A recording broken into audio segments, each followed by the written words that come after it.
Hello, আসসালামু আলাইকুম। কি অবস্থা সবাই? কেমন আছেন? আশা করছি সবাই খুব ভালো আছেন, আমিও ভালো আছি। তো সুপ্রিয় দর্শক, এটাকে আমরা বরিশালের ভাষায় মুইট্টা পিঠা বলি।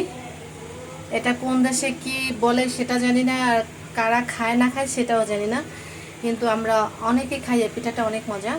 এটা চিনি দেওয়া খাওয়া যায়, আর মিষ্টি করে খাওয়া যায়, মিষ্টি ছাড়াও খাওয়া যায়। তো আমরা আজকে খাবো মিষ্টি ছাড়া। এই যে দেখেন, এটা আমরা বরিশালের ভাষায় এটাকে বলি মুইট্টা পিঠা। আমি কিভাবে এটাকে ভাপে দিছি দেখেন, টাকা শহরের বাড়িতে কিসে আমি ভাপ দেবো। তো এই যে দেখেন, কত সুন্দর হয়েছে। ভাপে দিছি আমি, এই যে হয়ে গেছে। এটা আমি তুলে ফেলবো এখন। এটা কিন্তু নারিকেল দিতে হয়, যে নারিকেল দিয়ে করছি। আর হইলো মিষ্টি দিয়ে করলে বেশি মজা লাগে, আর মিষ্টি ছাড়া হইলে যেমন মাংস দিয়ে খাইতে মজা। তো এই তো, এই দেখেন আমি কিভাবে ভাপে দিছি, কি দিয়ে দিছি দেখছেন। তো মাশাআল্লাহ অনেকগুলো পিঠা বানাইছি। আর হলো এটা খাওয়ার জন্য আমি মাংসগুলো মাখায় এনেছি, এটাকে আমি এখন ভুনা করব। এখানে আমি একটা মুরগি নিয়ে এনেছি, এই মুরগিটাকে এখন ভুনা করব।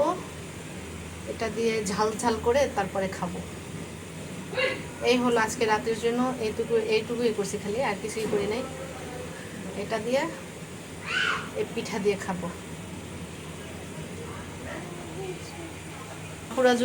আপুরা যদি চান এভাবে করে বানাইতে পারেন, এভাবে ভাপ দিবেন। ভাপা পিঠা এভাবে ভাপ দিতে পারবেন।